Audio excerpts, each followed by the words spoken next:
অসমৰ বোলছবি প্ৰথমগৰাকী নায়িকা আইদেউ সন্দিকৈক মনত আছেনে? অসমীয়া প্ৰথমখন বোলছবি সুন্দৰ পূজাৰী জ্যোতিপ্ৰসাদ আগৰৱালাদেৱৰ দ্বাৰা নিৰ্মিত জয়মতীত সতী জয়মতী চৰিত্ৰ ৰূপায়ণ কৰা প্ৰথমগৰাকী অসমীয়া অভিনেত্ৰী আইদেউ সন্দিকৈ আজি জন্ম দিৱস। আমি উপস্থিত হৈছোঁ আইদেউ সন্দিকৈৰ প্ৰকৃত জন্মস্থান বেতিয়নী সন্দিকৈ গাঁৱত। আইদেউ সন্দিকৈ শৈশৱ, কৈশোৰ আৰু যৌৱন অতিবাহিত কৰা ঘৰখনত। আইদেউ সন্দিকৈ পিতৃ নীলাম্বৰ সন্দিকৈ আৰু তেখেতৰ ভাতৃৰ নামত আজিও আছে বেতিয়নী সন্দিকৈ গাঁৱত মাটিৰ পট্টা। জন্মস্থানক লৈ আজিও ৰাইজৰ মাজত বিভ্ৰান্তি, কিন্তু আমি উদ্ঘাটন কৰিছোঁ প্ৰকৃত তথ্য। অসমৰ নাৰীসকলৰ ৰক্ষণশীল সমাজ এখনৰ বিৰুদ্ধে যুঁজিবলৈ শিকাই যোৱাৰ লগতে অসমৰ সৃষ্টিৰাজি জগতখনত নাৰীসকলৰ বাবে পথ প্ৰশস্ত কৰা আইদেউ সন্দিকৈ নাতিৰ মুখে লাভ কৰা বৃত্তান্ত। জন্ম দিৱস আইদেউ সন্দিকৈৰ যি এয়া বাসগৃহ, য'ত নেকি তেখেতৰ জন্ম হৈছিল। আৰু কি ক'ব, তেখেতৰ জন্মস্থানক লৈ বিভিন্ন তথ্য বিভ্ৰান্তি আছে। আপুনি এজন পৰিয়ালৰ লোক হিচাপে, তেখেতৰ নাতি হিচাপে আপুনি কি ক'ব? ধন্যবাদ, আপোনালোকলৈ বহুত বহুত ধন্যবাদ থাকিল। আপোনালোক যে আইদেউ সন্দিকৈ পুৰণা ভেটিলৈ আহিলে, তাৰ বাবে পুনশ্চ আপোনালোকক ধন্যবাদ জনাইছোঁ। আৰু এইখিনিতে আজি এই মহান শিল্পীগৰাকীৰ জন্মদিন, গতিকে আজি এই জন্মদিনত তেখেতক আমি পৰিয়ালৰ হিচাপে স্মৰণ কৰিছোঁ। এতিয়া কথা হ'ল যে আইদেউ সন্দিকৈ জন্ম প্ৰকৃততে বেতিয়নী সন্দিকৈ গাঁৱত হৈছিলে নে কমাৰ গাঁও পানীদিহিঙীয়া গাঁৱত জন্ম হৈছিলে, এইটো যথেষ্ট বিভ্ৰান্তিকৰ হৈছে। ইতিমধ্যে আইদেউ সন্দিকৈ জীৱনীৰ ওপৰত যিবিলাক কিতাপ পত্ৰ ইতিমধ্যে বজাৰত ওলাইছে, তাত পানীদিহিঙীয়া গাঁও বুলিয়েই লিপিবদ্ধ হৈছে, বা গুগলত চাৰ্চ কৰিলেও পানীদিহিঙীয়া গাঁওখনেই ওলায়। কিন্তু কথা হ'ল যে আইদেউ সন্দিকৈ পিতৃ লীলাম্বৰ সন্দিকৈ ওৰফে লীলাধৰ সন্দিকৈ, তেখেতৰ এখন পুৰণা বাৰী, পুৰণা গাঁও, তেওঁৰ বংশ পৰিয়াল ককাই ভাই আজিও ইয়াত আছে। আৰু লীলাম্বৰ সন্দিকৈ ওৰফে লীলাধৰ সন্দিকৈ দৰিয়া বাগানত বৰমুখী কাম কৰিছিলে। আৰু কমাৰগাঁও মৌজাদা নন্দনাথ বৰবৰুৱা ভনীয়েক মা লক্ষ্মী সন্দিকৈক লীলাম্বৰ সন্দিকৈ বিয়া কৰাইছিলে। এতিয়া মা লক্ষ্মী সন্দিকৈ আৰু লীলাম্বৰ সন্দিকৈ প্ৰথম সন্তান হ'ল আইদেউ সন্দিকৈ। গতিকে বিবাহৰ 1.5 বছৰ 2 বছৰ পিছতে প্ৰথম সন্তান জন্ম হৈছে, নিশ্চয় ইয়াতে জন্ম হ'ব লাগিব। আৰু তেখেতক আমি লগ পাইছোঁ। আৰু এইখন গাঁৱৰ মানুহ এতিয়াও 2-এজন ব্যক্তি আছে। এজন মানুহ আছে নোমল শইকীয়া, তেখেতৰ বয়স এতিয়া 102 বছৰ। তেখেতেও কয়, বা আমি ইয়াত যিসকল মানুহ লগ পাইছিলোঁ আগৰ বয়োবৃদ্ধ মানুহ, তেখেতসকলেও কয় যে আইদেউ সন্দিকৈ ইয়াতে জন্ম হৈছিলে, এইখনেই ঘৰ। কিন্তু তাত কেনেকৈ গ'ল, কিয় গ'ল, ইও এটা কাহিনী আছে। যে সেইখন মমায়েকৰ ঘৰ, মমায়েকৰ ঘৰলৈ ভাগিনীয়ে ফুৰিবলৈ গৈছিলে। ফুৰিবলৈ যাওঁতে সম্বন্ধীয় ককায়েক ডিম্ব গোহাঁই ধনশিৰি ঘাটত জাহাজ দেখুৱাম বুলি লৈ গৈছিল। আৰু সেই জাহাজতে উঠাই নি তেজপুৰ মানে ভোলাগুৰি চাহ বাগিচাত পোৱালেগৈ। আৰু তাত গৈ জয়মতী চিনেমাখন শ্বুটিং কৰিলেগৈ। এতিয়া এইকেইটা এটা কথা আহি পৰিলে যে এজনী গাভৰু ছোৱালী, আজি 90 বছৰ আগত যিখন ৰক্ষণশীল সমাজ ব্যৱস্থা, য'ত নেকি ছোৱালী শান্তি হোৱাৰ পিছত স্কুললৈ যাবলৈ নিদিয়ে, বাহিৰলৈ ওলাবলৈ নিদিয়ে, ক'লৈকো যাবলৈ নিদিয়ে, ঘৰৰ বেৰৰ মাজত থাকিব লাগে, সেই সময়ত কিন্তু আইদেউ সন্দিকৈয়ে চিনেমা কৰিবলৈ গ'ল, মানে টকি কৰিবলৈ গ'ল। কিন্তু গাঁৱৰ মানুহে টকি কি বস্তু বুজিয়ে পোৱা নাছিলে, দেখিও পোৱা নাছিলে, শুনিও পোৱা নাছিলে। যে এজন সম্বন্ধীয় ককায়েকৰ লগত ঘৰত ক'ব নোৱাৰাকৈ গুচি গ'ল। গতিকে এই গাঁওখনত এটা বুবু বাবা চলিলে যে সম্বন্ধীয় ককায়েকৰ লগত, মানে এইটো শুনিবলৈ বেয়া কিন্তু অপ্ৰিয় সত্য কথা, যে এইখন গাঁৱৰ মানুহে তেতিয়া কৈছিলে বা এতিয়াও কয় যে ককায়েকলৈ পলাই গুচি গ'ল। গতিকে এইখন গাঁৱে কি কৰিছিলে, আইদেউ সন্দিকৈ পৰিয়ালটোক 12 বছৰ কাৰণে সমাজচ্যুত কৰিছিলে, এঘৰীয়া কৰি দিছিলে। যে এই ঘৰখনলৈ কোনো মানুহ অহা নাছিলে, বা এই পৰিয়ালৰ মানুহ কাৰোবাৰ ঘৰলৈ গ'লেও পানী ছটিয়াইছিলে, য'ত আইদেউ সন্দিকৈ পুখুৰী দলঙত উঠি পুখুৰীৰ পৰা পানী উঠাবলৈ দিয়া হৈছিলে। আৰু যেতিয়া চিনেমাখন কৰি ঘূৰি আহিলে, আইদেউ সন্দিকৈ এই গাঁওখনত ইয়াত প্ৰৱেশ কৰিবলৈকে নিদিলে, নিষিদ্ধ কৰি দিলে। তেতিয়া এই ছোৱালীজনী ক'লৈ যাব।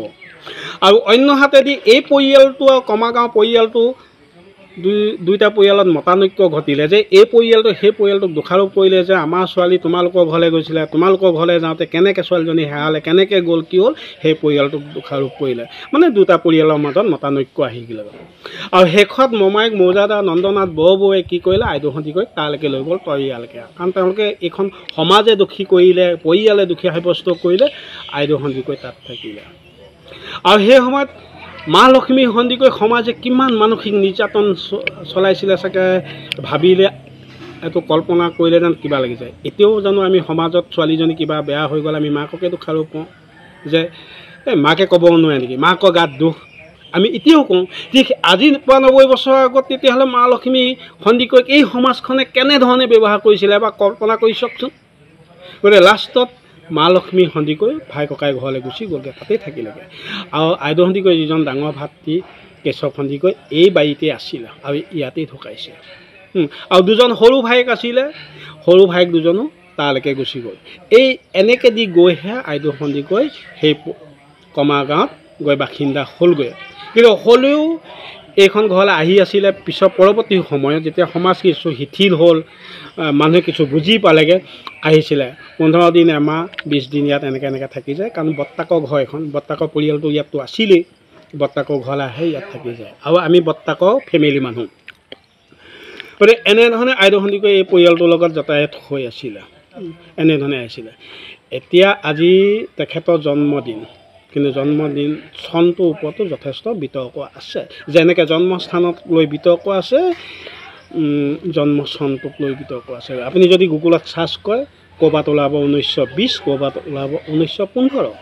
এতিয়া মই আপোনাকে প্ৰশ্ন কৰিছোঁ যে 20 চনত যদি জন্মগ্ৰহণ কৰিছে আৰু 35ত যদি চিনেমাখন কৰিছে, তেতিয়া আইদেউ সন্দিকৈৰ বয়স 15 বছৰ।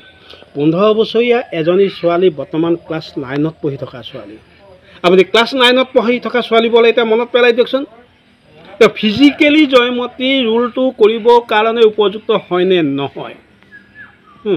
আৰু 1900 যদি 15 চনত জন্ম হয়, তেতিয়া 35লৈ আইদেউ সন্দিকৈৰ বয়স 20 বছৰ হয়। বৰ্তমান এতিয়া ডিগ্ৰী পঢ়ি থকা এজনী ছোৱালী, ধৰক এতিয়া 6 ছেমিষ্টাৰ বা 5 ছেমিষ্টাৰত পঢ়ি থকা এজনী ছোৱালী। গতিকে জ্যোতিপ্ৰসাদ আগৰৱালাই 15 বছৰীয়া ছোৱালীজনীক লৈছিলে নে 20 বছৰীয়া ছোৱালীজনীক জয়মতী ৰোলটো কৰিবলৈ লৈছিলে? কাৰণ জয়মতী ৰোলটো চৰিত্ৰটো সৰু ছোৱালী চৰিত্ৰটো নহয়, এজনী বোৱাৰী চৰিত্ৰ। গতিকে বোৱাৰী চৰিত্ৰটো কৰিবলৈ 15 বছৰীয়া ছোৱালীজনী জ্যোতিপ্ৰসাদে চিলেকশ্যন কৰিছিলে নে 20 বছৰীয়া ছোৱালীজনী চিলেকশ্যন কৰিছিলে? গতিকে আমি এই চনটোৰ পৰা যদি চাবলৈ যাওঁ, তেতিয়া আইদেউ সন্দিকৈ প্ৰকৃততে 1915 চনতহে জন্ম হ'ব লাগিব, 1920 চনত নহয়। আৰু বিভ্ৰান্তিকৰ আছে যে কিছু ৰাইটাৰে লিখিছে লীলাম্বৰ সন্দিকৈ দৰিয়া বাগানত বৰমহী কাম কৰিছিলে, আৰু কিছুৱে লিখিছে যে লীলাম্বৰ সন্দিকৈ মৌজাদাৰ ঘৰত বৰমহী কাম কৰিছিলে। এতিয়া যদি আমাৰ প্ৰশ্ন আহিলে যে এটা সম্ভ্ৰান্ত পৰিয়াল, মৌজাদাৰ ঘৰৰ পৰিয়ালৰ ছোৱালী এজনী সাধাৰণ মহৰী এজনলৈ বিয়া দিবনে নিদিয়ে, এটা প্ৰশ্ন আহি পৰিলে। আৰু কি কয়, লীলাম্বৰ সন্দিকৈ এটা বৃহৎ সম্পত্তি আছে, এই বৃহৎ সম্পত্তিটো এৰি তাত ঘৰ জোৱাই হ'বলৈ গৈছিলে নে নাই, সেইকেইটা আমাৰ প্ৰশ্ন আহি পৰিলে। কাৰণ এয়া চাওক, লীলাম্বৰ সন্দিকৈ লীলাধৰ সন্দিকৈ নামত পতা চলি আছে এইখন। তেখেতৰ ভাতৃ আইদেউ সন্দিকৈ ভাতৃ ভোমোৰা সন্দিকৈ, মইনা সন্দিকৈ নামত এখন পতা এতিয়া চলি আছে। আৰু এতিয়া আমি ভোগ দখলত আছোঁ, তেখেতৰ আমি এতিয়া এখন খাজানা দি আছোঁ, আৰু তেখেতৰ নামতে দুজন ভায়েকৰ নামত এখন পতা চলি আছে। গতিকে এইখিনি প্ৰশ্ন আহি পৰিলে যে প্ৰকৃততে লীলাম্বৰ সন্দিকৈ তাত ঘৰ জোৱাই হৈছিলেনে না মা লক্ষ্মী সন্দিকৈক ইয়ালৈ বিয়া কৰাই দিছিলে। কিন্তু মোৰতো বয়স এতিয়া 54 বছৰ হৈছে, মোৰ ডাঙৰ ককাইদেউৰ বয়স এতিয়া আপোনাৰ 66 ইয়েৰ্ছ হৈছে। গতিকে আমিতো এই গাঁৱৰ মানুহ লগ পাইছোঁ, আজি 10, 15, 20 বছৰ আগত যিবোৰ মানুহ ঢুকাই গৈছে সেই মানুহবিলাকক আমি লগ পাইছোঁ। তেখেতসকলে কয় যে আইদেউ সন্দিকৈ তহঁতৰ পৰিয়ালটো এনেকুৱা আছিলে, এনেকৈ সমাজে বাদ দিছিলে। আৰু যেতিয়া আমি সেইখন ঘৰলৈ যাওঁ, তেতিয়া আইদেউ সন্দিকৈ আমাক সোধে আমুকৰ ভালনে, তামুকৰ ভালনে, আমুকৰ ল'ৰা ছোৱালী কি। বা আইদেউ সন্দিকৈ যদি তাৰপৰা ইয়ালৈ আহে, ইঘৰ ফুৰিবলৈও যায়। কাৰোবাক ককাইদেউ কয়, কাৰোবাক দদাইদেউ কয়, কাৰোবাক বৰ্তা কয়, ফুৰিবলৈ যায়। আমি সৰু, আমি লগত যাওঁ।